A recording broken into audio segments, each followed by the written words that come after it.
આપકી અદાલતમાં ભારતીય જનતા પાર્ટીના અધ્યક્ષ જેપી નડ્ડા પર આરોપ છે કે તેઓ સહયોગી દળોનું ગળું દબાવી દે છે. નડ્ડાજી, બિહારથી તમે રાજનીતિ શરૂ કરી હતી. તમને લોકો કહે છે અડધા બિહારી છે. ઘણી મહેનત કરી, તમે બિહારમાં સરકાર બનાવી. મોદીજીએ કહ્યું, નડ્ડાજી આગળ વધો, અમે તમારી સાથે છીએ. એ સરકાર જ ગુમાવી દીધી. હું ના તો કોઈનું ગળું દબાવું છું, ના હું કોઈને ગૂંગળામણનો અનુભવ કરાવું છું. હું બધાને જ એક જે ફ્રેમવર્ક બને છે ને. હું એક એક કરીને તમને ઉદાહરણ આપું છું. નીતિશ કુમાર મુખ્યમંત્રી હતા અને તમે ઇલેક્શન વખતે કહેતા હતા બિહારના સૌથી વિશ્વાસપાત્ર નેતા નીતિશ કુમાર છે, અમારી સાથે છે, અમારા છે, અમારા રહેશે, અને એ પલટી મારી ગયા. વન ફાઇન મોર્નિંગ તમે હવે શબ્દનો ઉપયોગ કર્યો કે એ મારી ગયા. પલટી. હા, તો પલટી મારી ગયા. તો હવે એ મારી ગયા તો મારી ગયા, પણ અમે એમને નથી મોકલ્યા. એમની સંખ્યા વિધાનસભામાં 40 હતી. અમારી સંખ્યા 74 at that point of time. Today it is 78. અમારી સંખ્યા એમનાથી વધારે. પણ એમ છતાં અમે નીતિશજીને મુખ્યમંત્રી બનાવ્યા. જ્યારે એ અમને છોડીને ગયા એનાથી એક અઠવાડિયા પહેલા જ હું અને અમિત શાહજી બંને પટના ગયા હતા. અને નીતિશજી અમારા લીડર છે, એ અમે સાફ કહ્યું હતું, સ્પષ્ટ રૂપથી કહ્યું હતું. બિહારની દ્રષ્ટિથી એ અમારા લીડર છે. હા, જો કોઈને પોતાના પડછાયાથી એમને ડર લાગે, જો અમારી વિકાસની દ્રષ્ટિથી કોઈને લાગે કે અમે પાર્ટીનું કામ રોકી દઈશું, તો એ સંભવ નથી. પણ હવે જુઓ ને, તમારી પાર્ટી વધતી જઈ રહી હતી, એમની પાર્ટી નાની થતી હતી, તો ડરશે કે નહીં? નહીં, એમનું કામ છે ને એને મોટી કરવાની. અમે એમને કારણે નાના રહીએ, અમારું કામ તો નથી. અમે તો અમારું મોટું થવાનું જ છે. પણ હા, એમને સન્માન આપીને અમે મોટા થઈ રહ્યા છીએ. અને અમે આજે પણ વાતચીત દરમિયાન પણ જેટલું એક સમયના સાથી સાથે જે વર્તાવ થવો જોઈએ એ વાતનું અમે ધ્યાન જો રાખીએ એમની છીએ. પાર્ટીના નેતા લલ્લનસિંહ છે, એમણે એ વખતે કહ્યું કે જો અમે બીજેપીનો સાથ નહીં છોડત, જો અમે એનડીથી બહાર નહીં આવત, તો અમારી સરકાર પલટી જાત. તો તમે એમની સરકાર પલટે એ પહેલા કાકાએ પલટી મારી. નહીં, એ એમના વિચાર. રજતજી, તમે બિલકુલ સાચા છો. હું તમને જણાવું, જે એમને સન્માન અમારી સાથે સમાધાન કરીને એઝ ચીફ મિનિસ્ટર મળ્યું, એ એમને ક્યારે નથી મળવાનું. આજે એમની જે સ્થિતિ છે તમે બધા જાણો જ છો. હવે પ્રશાંત કિશોર થોડા દિવસ પહેલા કહી રહ્યા હતા કે નીતિશ કુમાર એટલા હેરાન છે નવા એલાયન્સમાં, એ હવે ફરી બીજેપી સાથે સંપર્ક કરવા ઈચ્છે છે. અમે લોકોએ કોઈ સંપર્ક નથી કર્યો, ના અમારી સાથે એમણે કોઈ સંપર્ક કર્યો છે, ના તો અમારો કોઈ ઈરાદો એવો છે કોઈ સંપર્ક કરવાનો. અમે લોકોએ એમની સાથે કામ કર્યું, જેટલા દિવસ કામ કર્યું, સારી રીતે કામ કર્યું. એ છોડીને ગયા. એમનું ડિસિઝન હતું, એ એમને મુબારક. અમે અમારી પાર્ટીને આગળ વધારવામાં પૂરી તાકાતથી લાગેલા છીએ અને બિહારમાં અમે એકલા જ આગળ વધીશું, આ વાત તો નક્કી છે. અને જે સાથી અમારા એલાયન્સના એનડીએના છે એમને સાથે લઈને ચાલીશું. એવું તો નથી ને તમે એમની જેડીઓને તોડી નાખશો? કોઈએ પણ પોતાના પરિવારને સંભાળીને રાખવું એ એમની જવાબદારી છે. જો કોઈ લોકો અમારે ત્યાં આવવા ઈચ્છે છે તો અમે એમને રોકતા નથી ને, પણ અમે તોડફોડ કરીએ છીએ, તોડીએ છીએ એવું નથી. આ જુઓ, આ ઘણો ઇન્ટરેસ્ટિંગ પાર્ટ છે. તમારાથી તમારો પરિવાર નથી સચવાતો તો કહો ને કે અમે એમના પર નજર રાખીએ છીએ. આ કમાલની વાત છે. હવે આ ફરિયાદ તો ઉદ્ધવ ઠાકરેને પણ છે. એ કહે છે કે વાયદો કર્યો હતો કે અઢી વર્ષ મુખ્યમંત્રી રહીશું, પણ તમે વાયદો પૂરો નહીં કર્યો. અને ઉદ્ધવ ઠાકરે એ સમયે સ્ટેટમેન્ટ આપ્યું હતું કે બીજેપીએ મારી પીઠમાં ચાકુ માર્યો. જો બિલકુલ ખોટી વાત છે. બીજેપીને એમણે દગો આપ્યો. વિધાનસભાનું કેમ્પેન હતું. આ કેમ્પેનમાં દરેક જગ્યા પર, દરેક મંચ પર કહેવામાં આવ્યું દેવેન્દ્ર ફડણવીસને ચીફ મિનિસ્ટરના રૂપમાં અમે લોકોએ પ્રોજેક્ટ કર્યા છે. એમના નેતૃત્વમાં ચૂંટણી લડી હતી. એમના જ નેતૃત્વમાં જ દરેક જગ્યા પર ભાષણમાં કહેવાયું, ઉપર નરેન્દ્રજી એટલે દિલ્હીમાં નરેન્દ્ર મોદીજી અને નીચે દેવેન્દ્ર. એમની શિવસેનાના બધા મોટા નેતા મંચ પર રહેતા હતા. ક્યારે કોઈએ ઓબ્જેક્શન નહીં કર્યું. કોઈ મંચ પર અઢી વર્ષની વાત થઈ જ નથી. પેટમાં ચાકો તો એમણે ગોપ્યું અમને, અને એક રીતે દગો આપ્યો છે. એ સીધા ચીફ મિનિસ્ટર બનવા માટે લલચાયા હતા. એમના જીવનની ઘણી મોટી ઈચ્છા હતી જે પૂરી થઈ નહીં. એ એમનું ચરિત્ર રહ્યું. જુઓ નડ્ડાજી, હમણાં પણ તો તમે એક શિવસૈનિકને મુખ્યમંત્રી બનાવ્યા, એકનાથ શિંદેને. તો જો પહેલા જ ઉદ્ધવજીને બનાવ્યા હોત તો આખો ઝઘડો જ અમારે ત્યાં એલાયન્સમાં દેવેન્દ્ર ફડણવીસજીને રાખીને ચૂંટણી લડવામાં આવી. એટલે દેવેન્દ્ર ફડણવીસજીને જ અમે મુખ્યમંત્રીના રૂપમાં પ્રોજેક્ટ કરીએ છીએ. આ તમે જ્યારે એકનાથ શિંદેજીની વાત કરો છો, એ તો પછી નવું એલાયન્સ બન્યું. આ નવા એલાયન્સમાં પછી એ મુખ્યમંત્રી બની ગયા. જો શિવસેના નાની થતી જઈ રહી હતી, અહીંયા પણ એ જ હાલ હતો, અને ભારતીય જનતા પાર્ટી મહારાષ્ટ્રમાં મોટી થતી હતી. તો એમને ડર તો લાગે ને કે અમારી પાર્ટી ખાઈ જશે. હવે હું એમને ટ્યુટર કરું, એમને હું સલાહ આપું, આ મારું કામ નથી. પણ એમણે એ જોવું પડશે કે એ નાના કેમ થઈ રહ્યા છે. એમને મોટા થવા માટે પોતે પણ તો કંઈક કામ કરવું પડશે. જ્યાં સુધી ભારતીય જનતા પાર્ટીનો સવાલ છે, અમે મોટા થવામાં અને મોટું અમારું સ્થાન વધારવામાં, અમારો એરિયા વધારવામાં, અમારા લોકોને વધારેમાં વધારે લોકોને જોડવામાં અમે કોઈ કસર છોડવાના નથી. સૌનો સાથ, સૌનો વિકાસ, સૌનો વિશ્વાસ, સૌને પ્રયાસ લઈને ચાલીને આ દેશની અંદર રાજનીતિને આગળ વધારવા ઈચ્છીએ છીએ. નડ્ડાજી, એ નાના થઈ રહ્યા હતા પણ ધીમે ધીમે થતા હતા. તમે એક ઝાટકામાં 40 MLA તોડીને બિલકુલ જ નાના કરી દીધા એમને. પરિવાર સંભાળવાનું કામ કોનું હતું?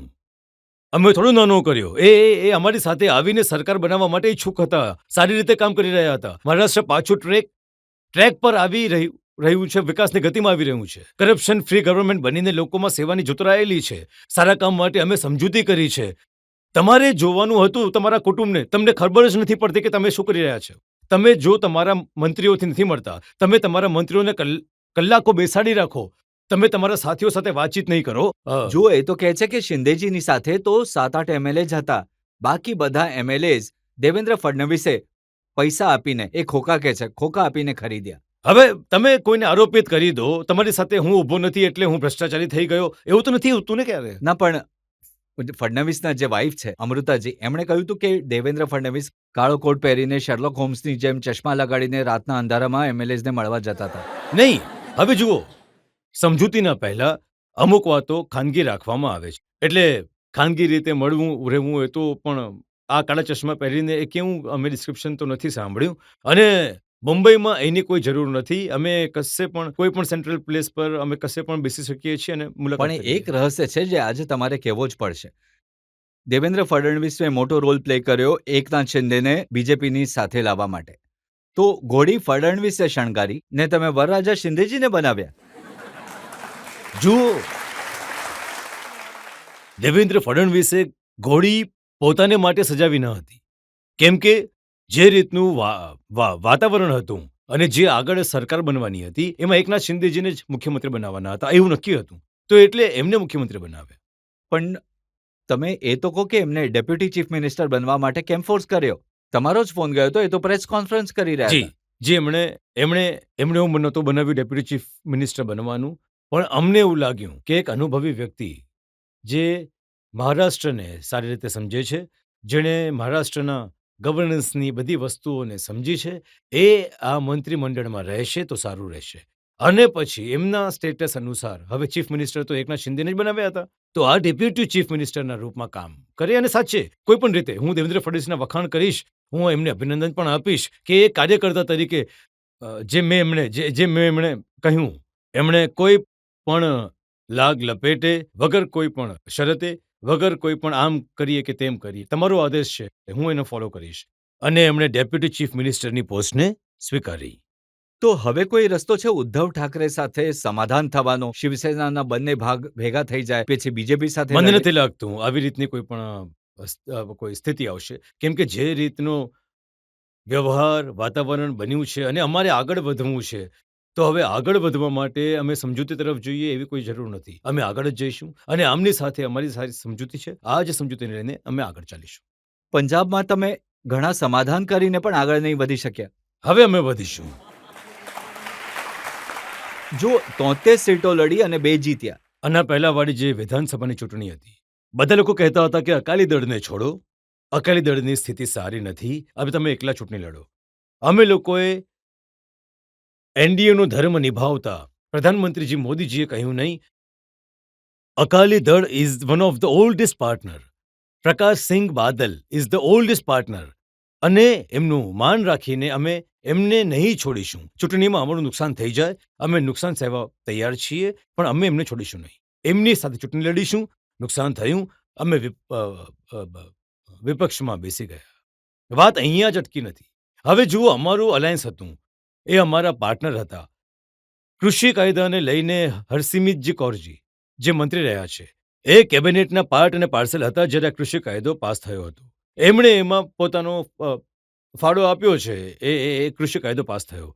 પછી જ્યારે વિરોધ થવા લાગ્યો તો અકાલી દળ અમારાથી અલગ થઈ ગયું. અમે ભાઈ તું જવા તમે જવા ઈચ્છો તો અમે જતા રહો. અમે આટલા સમય સુધી આ અલાયન્સને કારણે અમે શહેરની 170 સીટમાંથી 23 સીટો લડવાવાળી પાર્ટી હતા. એક નાની અને એ પણ શહેરમાં લડવાવાળી પાર્ટી હતા. અમે ગામોમાં ગયા જ ન હતા.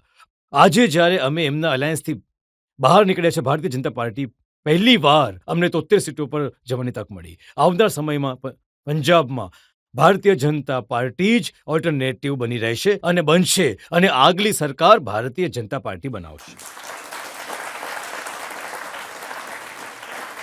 નડ્ડાજી, તમારી બધી વાતો અલાયન્સના વિશે સાંભળવામાં ઘણી સારી લાગે છે, પણ ફેક્ટ શું છે? પાછલા 8 વર્ષમાં 19 દળ એવા છે જે એનડીએના પાર્ટ હતા અને છોડીને જતા રહ્યા. અમે કોઈને નથી મોકલ્યા અને ના અમે મોકલવાના છે. નડ્ડાજી, હું તમારું નિવેદન મારી પાસે જ છે. તમે કહો છો કે દેશથી બધી પાર્ટીઓ ખતમ થઈ જશે, માત્ર બીજેપી રહેશે. અમે વિચારધારા પર ચાલીએ છીએ તો દેશમાંથી ક્ષેત્રીય પાર્ટીઓ ખતમ થઈ જશે. તમારે તો બધાને ખતમ કરવું છે. હું જણાવું છું. સૌથી પહેલા આપણે સમજવું પડશે કે નેશનલ પાર્ટી ધીમે ધીમે કેમ શ્રિંક કરી ગઈ. કોંગ્રેસ પાર્ટીએ રાષ્ટ્રીય પાર્ટી હોવા છતાં ક્યારે પણ રિજનલ એસ્પિરેશન્સને નથી સમજ્યા. તમે જુઓ, તમિલનાડુમાં કોંગ્રેસની સરકાર રહેતી હતી. બધા ચીફ મિનિસ્ટર કોંગ્રેસના રહેતા હતા. 60 વર્ષ પહેલા એક રિજનલ પાર્ટીએ એમને ત્યાંથી હટાવી દીધા.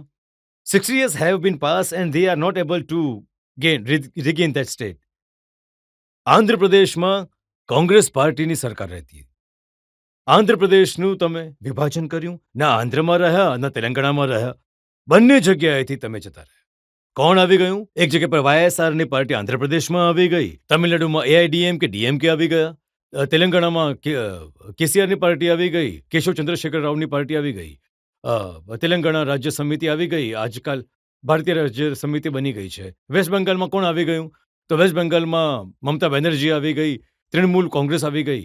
ઉત્તર પ્રદેશ તમે આટલા વર્ષોથી રાજ કરતા હતા, તમારા ચીફ મિનિસ્ટર રહેતા હતા. ઉત્તર પ્રદેશથી તમારા પગ ઉખડ્યા અને ત્યાં એક રિજનલ પાર્ટી આવીને બેસી ગઈ, સમાજવાદી પાર્ટી. આ રિજનલ પાર્ટી ધીરે ધીરે ધીસ પાર્ટી હેવ બીન કેમ ફેમિલી પાર્ટી. અને ફેમિલી પાર્ટી બનાવવાના કારણે હું માનું છું કે આ અનસાયન્ટિફિક છે, ભારતીયની ધરતી પર રહી નહીં શકે. એટલે આ રિજનલ પાર્ટી પોતાનામાં સમાપ્ત થઈ જશે. ક્યારેક ભાઈ ભત્રીજા લડશે, ક્યારેક કાકા ભત્રીજા લડશે, ક્યારેક ભાઈ ભાઈ લડશે. આ રિજનલ પાર્ટી ફેમિલી પાર્ટીના હાલ થવાના છે. કારણ કે ભારતીયની જનતામાં ભારતની જનતા ફેમિલી પાર્ટીઝને, પારિવારિકવાદી પાર્ટીઓને રિજેક્ટ કરશે જ કરશે. એટલે બીજેપી આગળ વધશે. નડ્ડાજી, જ્યારે તમે એવું કહો છો ને કે રિજનલ પાર્ટીઓ ખતમ થઈ જશે, પરિવારવાદી પાર્ટીઓ ખતમ થઈ જશે, માત્ર બીજેપી બચશે, તો મોગલે આઝમનો એક ડાયલોગ યાદ આવે છે, કનીઝ की आरज़ू जुबां पर आ ही गई. જુઓ, મને ઈચ્છો છો આ બધું ખતમ થઈ નહીં, જાય? હું નથી ઈચ્છતો. હું તો એમને જણાવવા, હું I believe in healthy competition. હું તો હેલ્ધી કોમ્પિટિશન વાત કરું છું. પણ મને દેખાય છે કે તમે નાના ગોલ્સ લઈને ચાલ્યા છો, તો તમે અમારા મોટા ગોલ્સ સાથે મેચ કેવી રીતે કરશો? ભગવાન તમને સદબુદ્ધિ આપે, તમે આગળ વધો, મને ક્યાં કઈ વાંધો છે. પણ આ રસ્તા પર ચાલશો તો અમારી પાસે નહીં પહોંચી શકો.